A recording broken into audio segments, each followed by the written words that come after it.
You know, we've all been there. We've all carried a weight, a burden that seemed far too heavy to bear. Some of us are still carrying it. Maybe you've been carrying a weight for far too long. Something you try to hide behind a smile, behind your busy life, behind endless distractions. Maybe no one else even knows about it because you've gotten good at pretending. But when the noise fades and the world around you quiets down, the heaviness settles in again, and you wonder if life will ever really be different. You've tried to fix it on your own. You've tried advice from friends, the wisdom of books, or even numbing yourself with habits that only leave you emptier in the end, and still nothing changes. But have you ever paused long enough to wonder what might happen if you let Jesus in? Have you ever thought about how the mere mention of Jesus seems to either light up your face with excitement or twist your features in immediate disgust? Now, I don't want to force anything on anyone.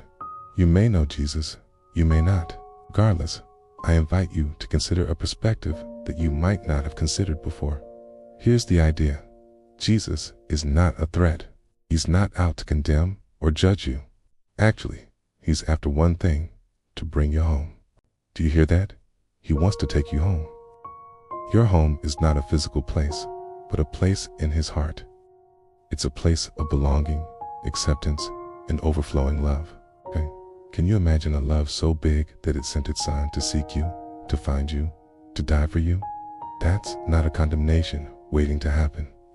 That's pure, unconditional love. If you feel like you've been abandoned, forgotten, overlooked, or maybe even rejected by God, I'm here to tell you this: it's not true. That's not the full story.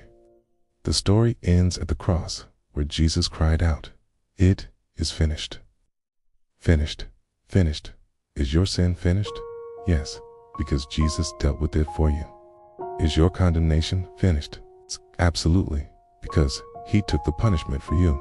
Is your rejection finished? Beyond a shadow of a doubt, because he chose you in spite of yourself, in spite of all the ways you've strayed, in spite of all the times you've fallen short. He chose you. Think about it. When was the last time someone reached out to you when you least expected it, when they didn't condemn you for what you've done, but embraced you despite it all? When was the last time someone sacrificed for you without expecting anything in return? When was the last time someone loved you fiercely, unconditionally, purely? It's Jesus. He's not waiting for you to get it all together before you come to him. He's waiting for you right now. He sees you where you are, and he's coming for you right where you are. He's not looking for someone worthy, seeking someone to make worthy. You're not invited to church if you're clean and put together. No, you're invited if you're broken and in need of repair. You're not welcome here if you have it all figured out. But if your life is a jumbled mess and you're desperate for help, we want you here.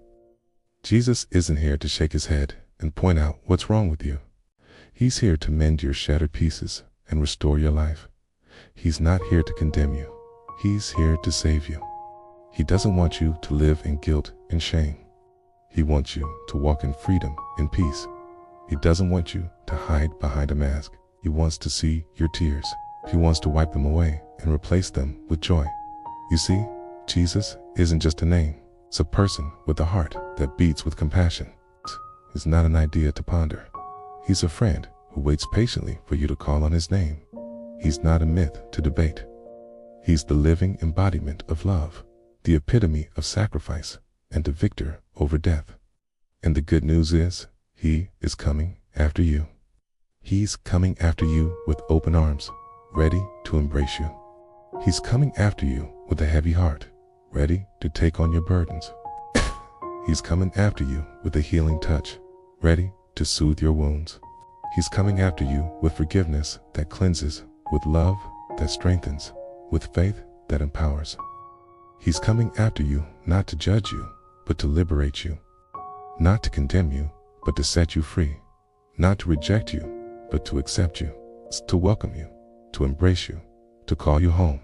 See, religion often distorts the beauty of this relationship. It emphasizes rules, rituals, and restrictions, forgetting the essence of it all, which is a loving Father waiting to shower you with his affection. Do you hear that? A loving Father waiting to shower you with His affection. He doesn't care how messed up you are, how lost you feel, or how far you think you've gone. He doesn't care about your past mistakes or your questionable choices. All He cares about is that you come to Him and acknowledge who He is and who you are. He knows you better than you know yourself. He sees the best in you when you can't see any good in yourself. He hears your prayers before you even speak them. He feels your pain and carries your burdens. He is your refuge. And here's the ultimate truth. He loves you, not because you deserve it, not because you've earned it, but simply because that's who He is. Now, this might sound too good to be true, but I'm here to tell you, it's the absolute truth.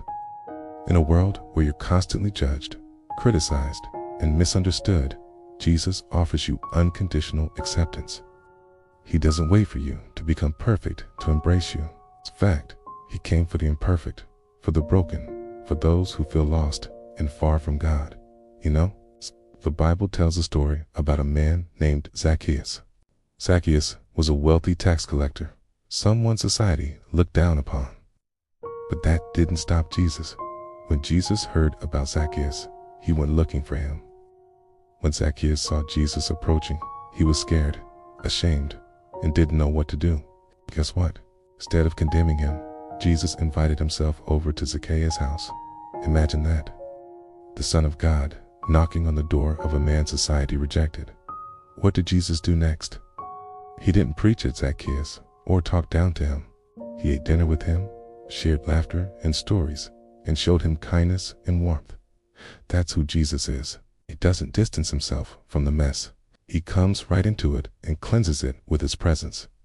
He doesn't wait for you to get your life together. He helps you while you're putting it together. He doesn't wait for you to become perfect before accepting you. He accepts you right now, wherever you are, however you are.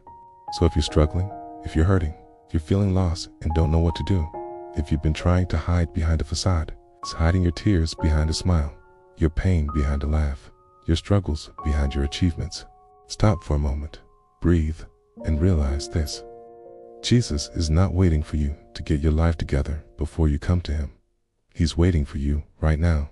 He's waiting for you to let Him in, to embrace you, to love you, to heal you, to forgive you, to restore you. He's waiting for you to say yes to a life that's more abundant, more joyful, more peaceful, more free. So I ask you, don't you think it's time to give Jesus a chance? Don't you think it's time to let Him in? Don't you think it's time to say yes to a love that's patient, that's kind, that's full of compassion, a love that doesn't condemn, but redeems?